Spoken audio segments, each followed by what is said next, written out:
Donc voilà, donc là nous sommes dans une salle plutôt grande, avec un grand feu au milieu, qui a un design assez unique quand même quand on y regarde, c'est franchement hyper sympa. C'est hyper sympa le design des lieux quand même. Bon après ce sera toujours, les dogueurs on va les affronter dans d'autres donjons, et leurs donjons ont toujours plus ou moins le même design, la même gueule et compagnie, ce qui est normal, c'est la même culture, donc voilà. Et chaque lieu aura une ambiance bien spécifique, aura une histoire qui lui est propre, et ça, Bethesda sait le faire merveille, et c'est absolument génial, quoi. Vraiment. Donc, nous allons continuer notre exploration du sanctuaire des chutes tourmentées. Toujours petit morceau de lin, tout et tout. Ah, un piège, comme vous pouvez l'entendre, un piège. Voilà. Un piège qui est en fait le même de tout à l'heure. Là, on va le baser. Alors basé sur le timing et sur la position. Allez, 3, 2, 1, on est parti. On est parti. Donc là, on débouche sur une salle qui est plutôt vaste, mine de rien. Oh, un dogger. Joli mise en scène et tout. Oh, avec un dogger en haut. Oh putain. Oh là là. Ah, il y a un liquide inflammable ici d'ailleurs, donc il va peut-être falloir utiliser le truc, je sais pas, on verra bien. Et on verra bien si on utilise ce truc. Oula. Oula. Oula putain, un lourd. Ah non. Un foiré. Voilà, cramé. Moi aussi je crame. Oh putain, il y en a deux. J'ai vraiment foiré. Pas grave, on va se battre quand même. Contre l'archer en fait. J'avais une petite petite contre l'archer en fait. Voilà, on peut bien le massacrer.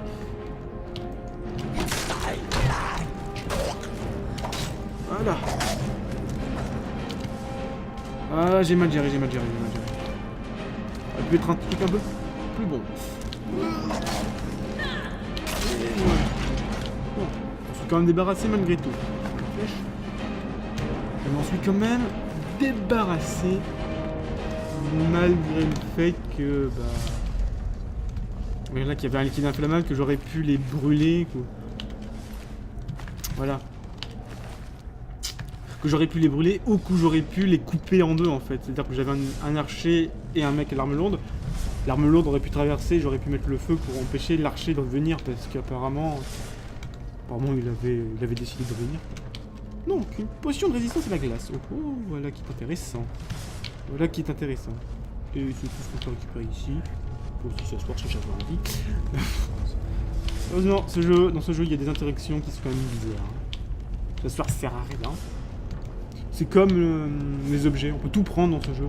Et je trouve ça un peu dommage parce que ça sert à rien de prendre des objets quoi.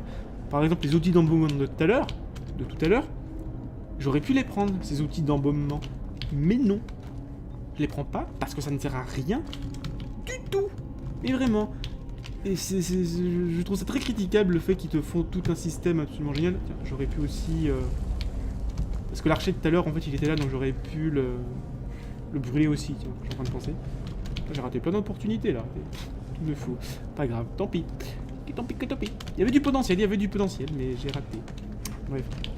Ouais, donc voilà, donc je trouve dommage qu'ils mettent des objets, parce que le pire, c'est que c'est codé ça. Je veux dire, ça prend de la place sur le disque dur, tous ces objets là. Je veux dire, il faut leur déterminer une valeur, il faut leur déterminer un poids.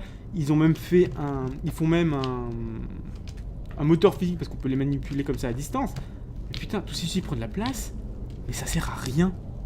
Je trouve ça assez hallucinant de mettre un moteur physique, de faire plein d'objets et tout qu'on puisse prendre, qui servent à rien.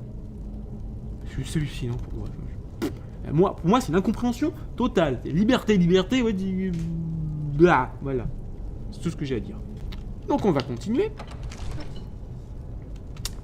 On va continuer.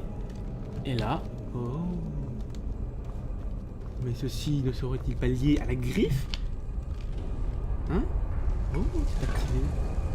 Et oh. Donc voilà, donc, petite énigme, voilà. Nous allons consulter le journal de l'autre parce qu'apparemment il avait fait un truc.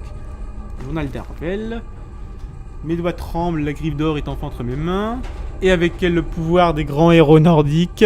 Cet imbécile de Lucan Valerius ne s'était jamais douté que son bibelot favori était en fait la clé du tertre des chutes tourmentées. Il ne reste plus qu'à pénétrer dans la chambre aux histoires et à déverrouiller la porte. La chambre aux histoires, d'accord.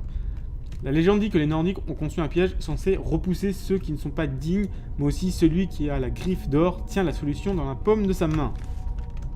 Bon, bah c'est lié à la griffe d'or, donc allons voir la griffe d'or. La paume de sa main. Voilà, voilà, la griffe d'or elle est là. Voilà, je peux pas l'équiper normalement évidemment. Mais oh, regardez. Je peux manipuler l'objet et je peux ainsi révéler la clé de l'énigme. Donc voilà. Donc c'est ours, papillon, chouette. Voilà. Il y a un truc que je trouve bizarre, c'est qu'en fait, les griffes, on va en récolter d'autres, des griffes bleues, des griffes rouges, enfin ce que vous voulez. Et en fait, ce qui est dommage, c'est que cette feature, ce sera toujours la même chose en fait. Cette feature de pouvoir manipuler les objets comme ça, parce que je peux le faire avec d'autres, hein, je peux le faire avec, voilà, je peux le faire avec ça. Mais cette feature n'a une utilité que pour les griffes et c'est toujours de la même manière qu'on va se servir des griffes, c'est-à-dire révéler, révéler le truc, enfin, révéler leur paume pour révéler les symboles. Et c'est la seule utilisation qu'on aura de cette feature qui est de pouvoir manipuler les objets dans tous les sens, quoi. Et je trouve ça un peu bête, parce qu'il y avait du potentiel pourtant, il y a beaucoup de potentiel à faire manipuler les objets pour des quêtes par exemple, ou pour révéler des choses, quoi. Voilà, il y a du potentiel à faire tout ça, il y a du potentiel à manipuler les objets comme ça. Mais ça sert pas. Ça sert que pour les griffes, ce sera toujours de la même manière, voilà. Donc, ours, papillon, chouette. Alors, je critique, mais il faut peut-être un moment que je fasse le truc, quand même. Voilà, ours, papillon, chouette. Ours, papillon, chouette. Voilà. Avec l'effet de mise en scène qui va bien et tout et tout. Ah là là. C'est beau! C'est beau, c'est beau, c'est beau. Allons-y! Allons-y, allons-y, allons-y. Bon, faut dire que l'ouverture de la porte était quand même classe et participe pas mal à l'ambiance. Bon, allons-y. Là là là. Oh! Les nuées de chauves-souris, je sais pas quoi, de oh. Ambiance quoi, superbe, j'adore. Et puis, oh, encore d'autres ambiances. C'est sur une vaste salle qui donne sur une vaste grotte en fait, avec de l'eau, beaucoup d'eau, avec un truc de dragon. Ah franchement c'est superbe. C'est que l'ambiance d'eau et de vent derrière, bon, trop bien. Ah c'est superbe. Là on sent bien qu'on est sur le truc final quoi en fait, c'est la zone finale ici, ça se voit bien. Ça se voit trop bien. Donc on va avancer. Avançons. Donc là nous avons un truc qui nous appelle. L'appel. Et si on regarde à côté, et bah nous avons une petite potion et un coffre. Donc étant donné que je fais pas comme tout le monde, je vais prendre la potion. Une potion de frénésie diluée. Une gemme. Et dans le coffre nous avons un espadon d'acier de fatigue qui inflige des dégâts de vigueur. Intéressant ça. Puis ça vaut super cher. Gantelet de fer, masse de fer incandescent. Ouh, masse de fer. Pour moi ça. On fiche 5 points de brûlure à la cible et si qui s'enflamme subissent des dégâts supplémentaires. Couronne d'illusion, une sorte d'illusion coûte moins 12%, ça coûte surtout cher. Oh putain, mais j'ai une nouvelle masse. C'est cool ça. J'ai une nouvelle masse. On va s'occuper, on va se mettre de cette masse. Hein, petite masse de fer d'incandescence. Attendez, c'est trop bien. Trop bien.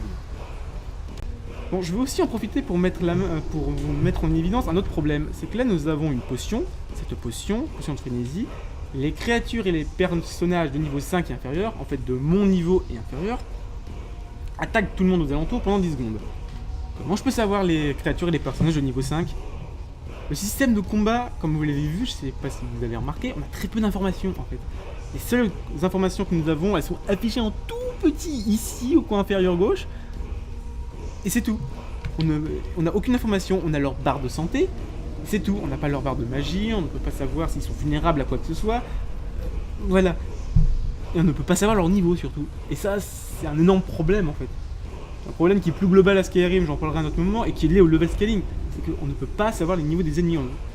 C'est-à-dire qu'il y a certains combats, on va avoir des ennemis, on va les combattre, et en fait, de base, on n'aura aucune chance parce qu'ils seront de niveau supérieur à nous. Et ça, le fait qu'on puisse pas savoir, ça engendre de la frustration, mais vous avez pas idée, quoi. C'est que voilà, et en plus, c'est même pas comme si le nom des ennemis était différent, genre il est un peu plus en pierre, ou s'il y avait un design différent sur le nom des ennemis, mais même pas. C'est-à-dire qu'on vous affrontez par exemple des tigres à dents de sabre pour la première fois, vous vous faites massacrer parce que vous ne pouvez pas savoir que ce sont des créatures de niveau vachement supérieur à vous, quoi, la première fois que vous en affrontez. Et c'est voilà, c'est un problème du level scaling, c'est le level scaling qui est assez mal foutu pour le coup. Parce que le level scaling à la base c'est fait pour on affronte des adversaires qui sont plus ou moins de notre niveau. Après il peut être dur, il peut être de niveau élite, enfin voilà, de plus haute difficulté, j'ai pas de problème. Mais il faut qu'il soit réalisable pour quelqu'un qui est équipé normalement, quoi. Bon, et je parle pas évidemment du fait que des géants et des mammouths et d'autres créatures, parce qu'il y a certains lieux certaines créatures et des lieux spécifiques sur la carte qui sont faits pour les personnages de haut level. Et je parle pas de ça, je parle de manière générale du level scaling de manière globale. Il fait que tous les adversaires, à l'exception de certains, comme je viens de le dire, seront de plus ou moins de notre niveau. Et pour moi, c'est un vrai problème. C'est un vrai problème, ça. Qu'on puisse pas savoir le niveau des ennemis, qu'on ne puisse pas savoir ce qui les affecte. Enfin, c'est voilà. Parce qu'en plein combat, le petit truc en bas à gauche, on voit quasiment jamais. Hein. Ça, c'est hallucinant d'ailleurs. Hein. Bref, nous allons enfin voilà. Mot de puissance appris. Voilà. Attends, il faut que j'apporte la griffe à Lucan. Allez. Tout va bien. Bon, je veux pas dire, mais tout ceci a été un peu trop facile, si vous voulez mon avis. D'ailleurs, ça se voit. Mais... je sens le combat, quoi. Ça ressemble à une arène, tout ça. Bref. Allez. Ouais. Oh. Voilà. Petite épée de mise en scène et tout. Pour révéler un... Despot Dogger. Oula. Qui a en plus de ça un mode pouvoir en fait. Qui inflige des dégâts. Oula, il fait mal. Bon allez. On va. Oula. Et, recule. Qu'est-ce qui t'arrive? Oula. Et, si vous voulez mon avis, je trouve que tout ceci est trop facile. Beaucoup trop simple. En plus ça ressemble à une arène ici. Ah. Bah je me disais bien. Un Despot Dogger. Avec un bouclier, une arme gelée et le pouvoir de la voix. Voilà, vous pouvez le voir. Qui inflige des dégâts à distance et qui... voilà. En plus je le crame, ça c'est bien. Ça c'est bien que je le crame. Allez, viens, donc on va essayer de l'éviter. C'est lourd, voilà, parce qu'il fait très mal. Voilà, donc on va essayer de... voilà. En plus sa voix m'inflige des dégâts et me déstabilise en fait. Donc il va falloir éviter le... Oula. On va essayer d'éviter ses coups. Oulala.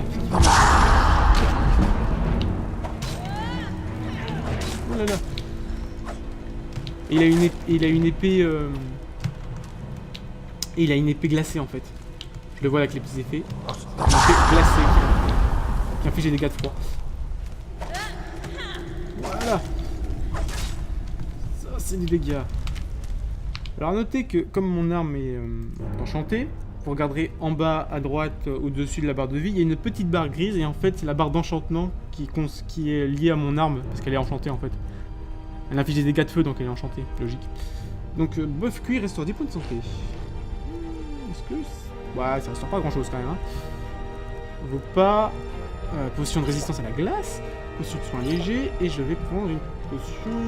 est-ce que je prends une potion de santé? J'aurais dû prendre avant en fait. Bon allez, si je prends une potion de santé quand même. Et une autre potion de soin léger. Voilà. Voilà. Et maintenant... t'achèves, petit despote. Oula, putain, on va quand même être resté plus lent. Voilà. Ça c'est fait. Une épée de frisson nordique. Donc inflige des dégâts de froid. Bouclier de fer. Bon, un simple bouclier normal. Bref. Bon, d'une manière globale, je suis quand même très déçu de ce combat. Très très déçu. Pour une raison spéciale, c'est que c'est un drogueur, là encore une fois, qui est plus fort que les autres, qui a plus de PV, et c'est quasiment tout. Bon, il avait aussi une arme enchantée, mais c'est tout. Il avait le même comportement que d'autres drogueurs, il n'avait pas de pattern spécifique, il n'avait pas un comportement spécifique, et en plus de ça, il avait un autre souci, c'est qu'en fait il avait un pouvoir de la voix. En fait c'est un pouvoir qui me recule, qui me stun un peu, qui me stun un peu et qui m'inflige un petit peu de dégâts, mais c'est ridicule les dégâts qu'il m'inflige. Et il n'y a pas d'utilisation de ça. C'est dommage. Il n'y a pas d'utilisation de ça, de fait que ça me stun, que ça me recule. Je sais pas, ils auraient pu mettre, d'autres drogueurs que je devais gérer, en plus je devais éviter du coup sa voix pour ne pas être stun et pas me ramasser les dégâts des autres drogueurs. Ça aurait pu être, une plateforme qui fait que là c'est beaucoup plus, profond, ce qui fait que en me poussant avec son cri de voix, ça aurait pu me blesser, mais non, pas du tout, y a rien. Je veux dire, le mec quand il me faisait la voix, il me faisait quelques dégâts et c'est tout. Je veux dire, il n'exploitait pas l'avantage du fait que je déstone. C'était c'est une déception quoi. Le combat de boss de Skyrim, généralement, c'est un peu une déception, je trouve. Pas, à l'exception des combats de dragons, évidemment, qui ont des vrais patterns, des vrais trucs spécifiques. Mais le reste, c'était pas... Voilà, quoi. C'est pas très, très, très transcendant, tout ça. En plus, il avait des animations bizarres, en fait. Comme s'il galvanisait des troupes. Mais t'es tout seul, mec, je rappelle. Hein, enfin bref, c'est très, très curieux. Bon... Le donjon est quasiment fini en fait, là on arrivera sur la fin du donjon. Donc j'aimerais maintenant faire un petit bilan de tout ça. Donc au niveau du système de combat, c'est un système de combat qui n'est pas extraordinaire. Il est efficace et il marche, mais il n'est pas exceptionnel. Parce que il y a beaucoup de défauts je trouve qui gâchent un peu l'expérience. On a par exemple pas beaucoup de comportements différents des ennemis. C'est toujours en fait les mêmes comportements, quels que soient les ennemis, comme je le disais, tous les ennemis avec des armes lourdes ont le même comportement, pareil pour les armes avec épée et bouclier, les archers, les mages, tous les ennemis humanoïdes ont toujours le même comportement, donc en fait, c'est un peu dommage. Bon, ça marche parce que le système de combat repose sur d'autres choses, il repose pas mal sur les monstres qui ont des comportements différents, il repose pas mal sur l'équipement des ennemis qu'on va affronter, et il repose sur la composition de ces ennemis. Donc ça marche quand même à peu près, même si bon, j'aurais aimé personnellement plus de diversité à ce niveau-là quand même. Ensuite on a la gestion de la vigueur, comme je le disais, qui est à revoir totalement pour moi, parce que j'ai jamais utilisé de potion de vigueur. Potion de magie, ça aurait pu me servir si j'étais mage, mais voilà, ça n'a pas servi. Là, j'aurais pu si vraiment j'avais un besoin d'appliquer un coup direct, quoi. Par exemple, si j'étais avec une arme dans chaque main, là, ça m'aurait été utile parce que j'ai besoin de faire des attaques lourdes et donc de faire maximiser mes dégâts, quoi. Voilà. Ensuite, les combats de boss sont sans saveur pour la plupart, vraiment. J'ai fait plusieurs boss et franchement, chaque fois, c'était pas très très intéressant. À l'exception des dragons, hein, voilà. À l'exception des dragons. Et ensuite, un autre souci du système de combat, c'est qu'on a quasiment presque pas d'infos sur les ennemis. En fait, on a que leur barre de vie et des effets visuels, mais on a très peu d'informations sur eux. Ce qui est un peu dommage quand même. On n'a pas leur barre de magie, leur barre de vigueur, enfin c'est un peu... Voilà, c'est... Manque d'informations peut frustrer un peu, peut pas mal frustrer, notamment sur des adversaires qui sont beaucoup plus durs. En dehors du fait qu'on ne puisse pas savoir leur niveau, alors ça, j'en referai une vidéo, mais en termes de level scaling, pour le level scaling, c'est une catastrophe ambulante, ça, de ne pas indiquer les niveaux. Et ensuite, les indications sur les effets de combat, et comme je disais, ils sont là, en haut à gauche.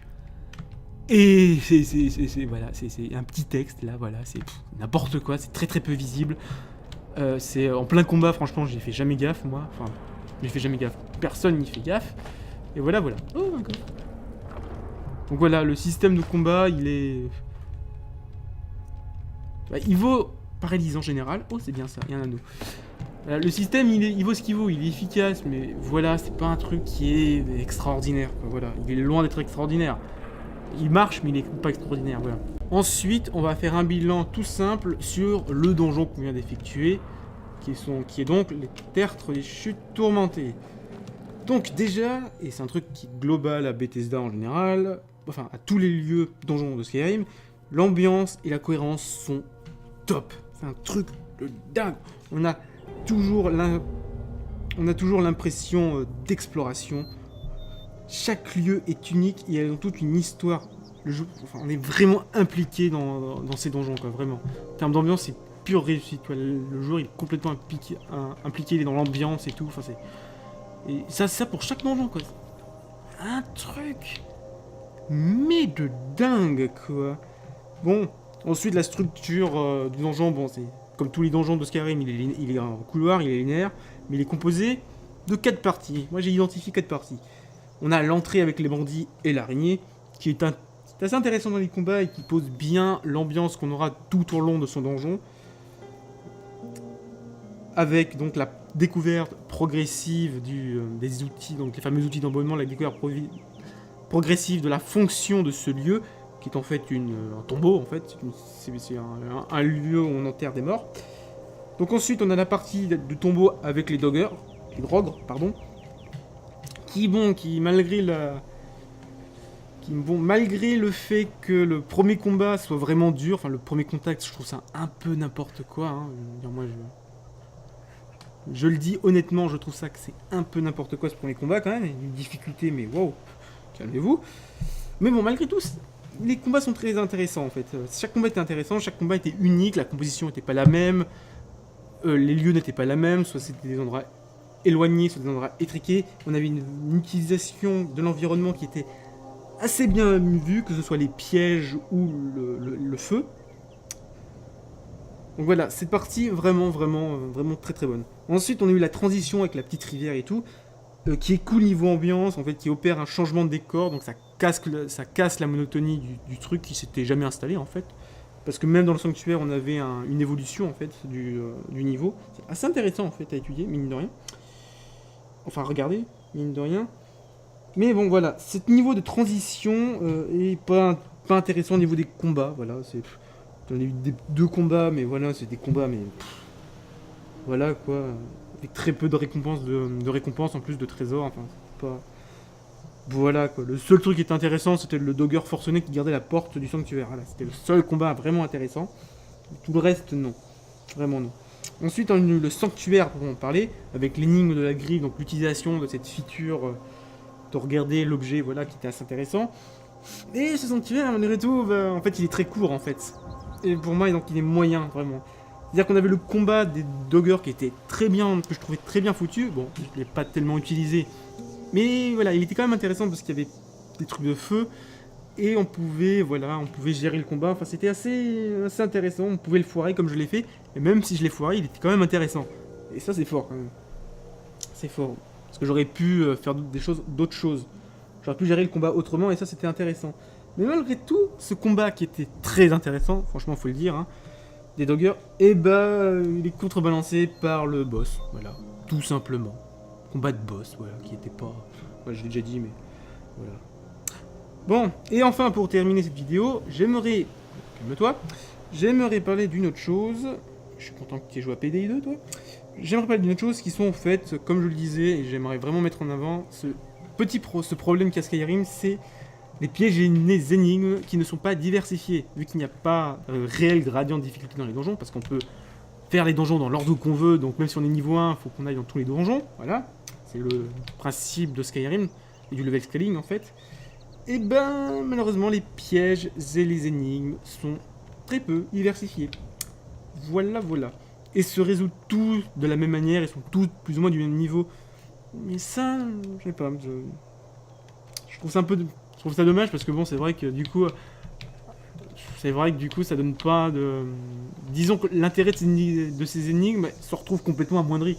L'intérêt de ces énigmes, c'est quand même de diversifier un peu le donjon, quoi. Et donc, tout ça pour dire que cette longue série de vidéos est terminée. Voilà, j'espère que cela vous a plu et que vous ne serez pas trop méchants avec moi. C'est quand même ma toute première vidéo. Beaucoup de choses que je dois améliorer, que je peux améliorer et que j'améliorerai d'ailleurs. Hein. Ne serait-ce qu'en termes peut-être de pertinence, de longueur de vidéo, voilà. Bon, longueur de vidéo, je veux quand même que ce soit des vidéos longues, hein. Je veux vraiment faire de vraies analyses, des vrais trucs complets, en fait. Voilà. Je veux pas parler à moitié, mais voilà, donc merci de m'avoir écouté jusqu'au bout, déjà. Hein, si vous êtes sur cette 3e vidéo, je vous avez mes gros remerciements, hein, voilà.